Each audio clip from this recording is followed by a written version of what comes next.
Banyak orang ketika ditanya pendapatnya terkait suatu masalah, dia bisa menjelaskannya dengan lancar.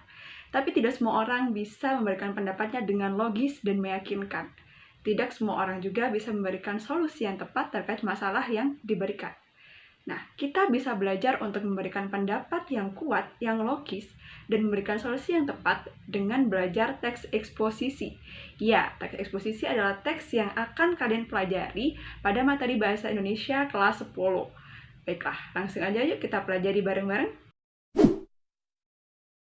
Oke, kita akan mulai dulu ya. Dari apa itu pengertian teks eksposisi? Ya, teks eksposisi adalah teks yang berisi gagasan terhadap suatu masalah yang disertai dengan argumentasi.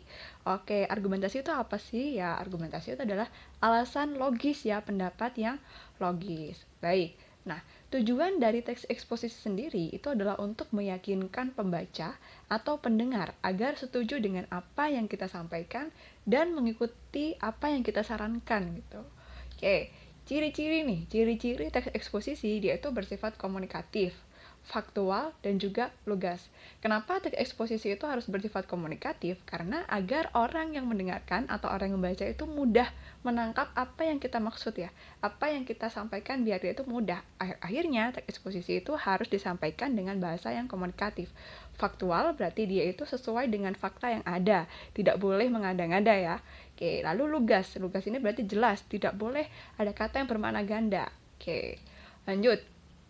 Fungsi teks eksposisi sendiri itu biasanya digunakan orang untuk misalnya nih mau ceramah, nah dia harus nulis dulu nih kerangkanya dalam teks eksposisi. Mungkin juga bisa digunakan untuk perkuliahan dan juga ketika orang ingin menyampaikan opininya. Oke. Baiklah, tadi kita sudah membahas apa itu pengertian, apa itu tujuan, apa itu fungsi, apa itu ciri-ciri teks eksposisi. Nah, sekarang kita akan bahas lebih detail tentang isi yang harus dimasukkan di dalam teks eksposisi itu apa aja. Oke, ini dia. Baik, secara garis besar teks eksposisi itu berisi 4 hal ya. Yang pertama itu pasti ada masalah yang akan kita bahas ya. Pasti dong harus ada masalah dulu baru kita bisa menyampaikan pendapat kita. Lalu yang kedua nih argumen ya, pendapat. Oke, pendapat. Nah, tadi kan saya bilang di awal, gimana caranya kita bisa belajar untuk memberikan argumen yang baik dengan teks eksposisi. Ya, karena di dalam eksposisi ini ketika kita menyampaikan argumen, kita itu harus juga menyertakan fakta dan data ya. Oke, kenapa kok harus ada fakta dan datanya? Agar argumen yang kita sampaikan, pendapat yang kita sampaikan itu bisa meyakinkan orang yang mendengarkan. Kan orang pasti akan yakin ya, misalnya kita menyampaikan pendapat nih, dan kita menyertakan fakta nih yang mendukung pendapat kita. Nah, pasti orang tersebut akan yakin ya, oh iya ya, kayaknya bener deh apa yang disampaikan. Nah, pasti kayak gitu. Oke, lalu yang terakhir di dalam teks eksposisi itu juga harus disertakan dengan solusi dan saran dari kita. Oke. Nah, karena kan tadi kan kita sudah menganalisis tadi ya masalahnya seperti apa, lalu pendapat kita bagaimana. Nah, pasti kita akan bisa ya mencari solusi yang tepat untuk masalah yang dibahas di awal itu.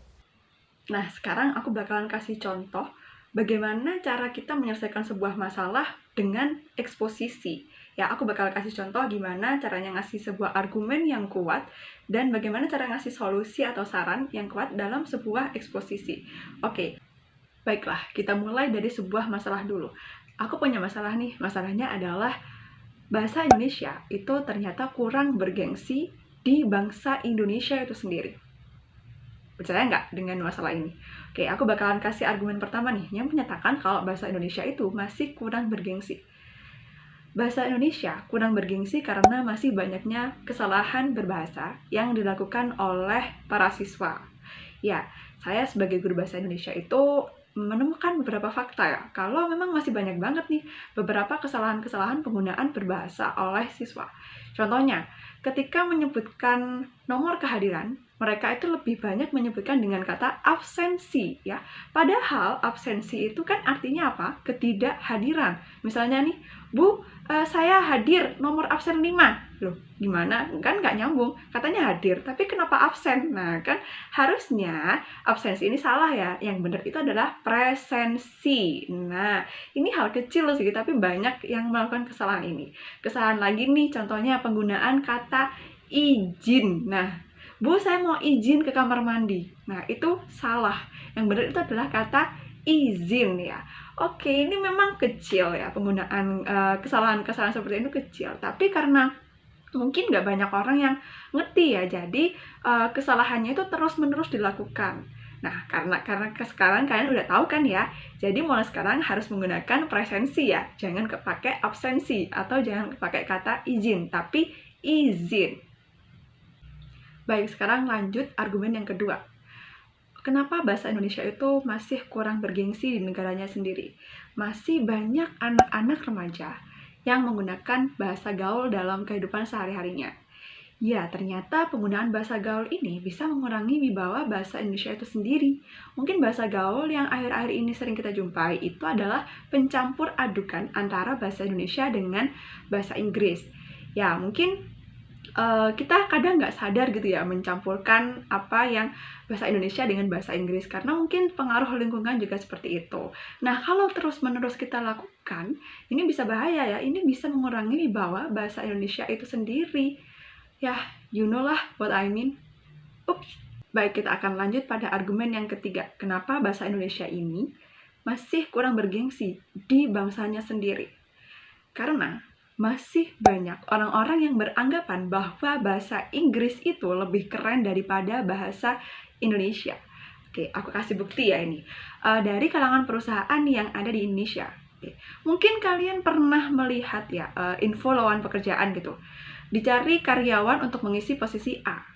Diutamakan yang mahir berbahasa Inggris. Nah, kenapa di sini yang dicari perusahaan adalah orang-orang yang mahir berbahasa Inggris? Kenapa tidak orang yang mahir berbahasa Indonesia?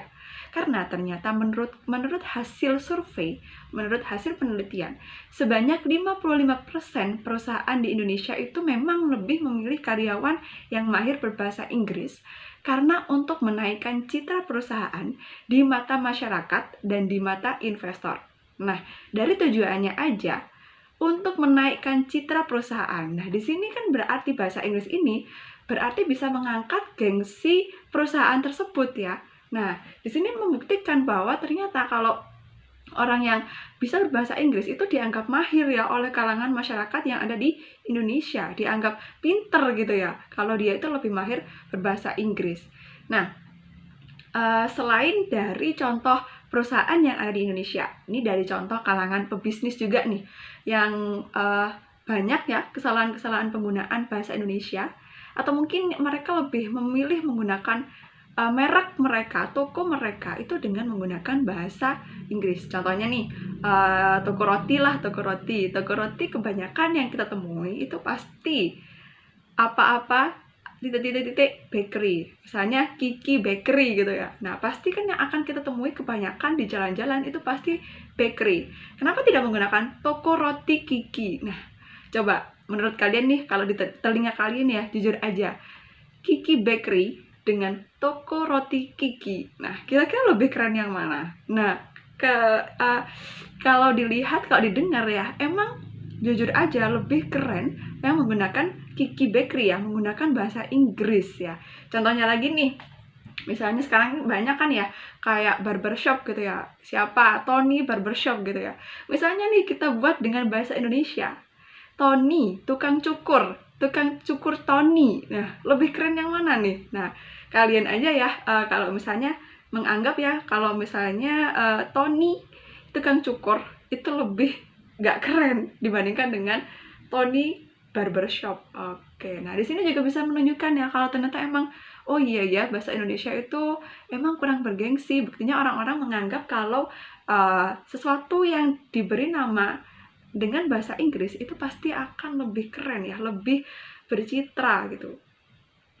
Nah, aku udah selesai memberikan 3 contoh argumentasi terkait masalah kurangnya gengsi bahasa Indonesia di negara Indonesia itu sendiri. Nah, sekarang tinggal gimana nih solusi yang diberikan untuk mengatasi masalah ini. Ya, mungkin solusi yang bisa kita lakukan sebagai generasi muda ya, kita harus mulai nih menggunakan bahasa Indonesia yang baik dan benar dalam kehidupan sehari-hari kita. Solusi yang kedua, mungkin kita juga bisa membiasakan ya menggunakan bahasa Indonesia itu dengan banyak membaca literatur ilmiah ya. Dengan kita banyak membaca literatur ilmiah, karya ilmiah, hasil penelitian, nah secara tidak langsung ya, pikiran kita itu akan menjadi sistematis ya. Dengan banyak membaca karya-karya seperti itu, otomatis nanti ketika berbicara pun kita akan lebih mudah ya menggunakan bahasa Indonesia yang baik dan benar. Nah, jadi ayolah kita bareng-bareng menggunakan bahasa Indonesia yang baik dan benar. Karena kalau bukan kita, mau siapa lagi yang mau melestarikan bahasa kita? Kita boleh mahir berbahasa asing, kita boleh mahir berbahasa Inggris, bahasa Korea, bahasa Jerman, tapi jangan sampai kita melupakan bahasa Indonesia kita sendiri. Kuasai bahasa asing, cintai bahasa Indonesia. Ya, itu tadi adalah beberapa penjelasan terkait eksposisi ya, yang ternyata tuh kita bisa menggunakannya sebagai sarana kita berlatih dalam menyampaikan argumen yang kuat dan memberikan solusi yang tepat terhadap suatu masalah. Ya, sekarang aku mau kasih kuis nih buat kalian. Aku pengen tahu nih argumen kalian, pendapat kalian terkait masalah yang saat ini tuh sedang terjadi. Ya, masalah PPKM yang terus diperpanjang oleh pemerintah. Aku tuh pengen tahu gimana argumen kalian. Nah, tolong tulislah argumen yang didasarkan dengan fakta dan data. Jangan lupa untuk menuliskan solusi juga terkait argumen yang sudah kamu sampaikan. Kan bisa tulis langsung di kolom komentar ya. Baiklah, sekarang kalian sudah mengerti apa itu teks eksposisi dan bisa mulai belajar nih gimana caranya untuk memberikan pendapat yang kuat, gimana caranya untuk memberikan solusi yang tepat terhadap suatu masalah yang dibahas. Baik, mungkin cukup sekian video dari saya kali ini. Semoga bisa bermanfaat dan semoga kalian bisa mengambil sesuatu yang baru dari video ini. Terima kasih, sampai jumpa di video berikutnya. Dah.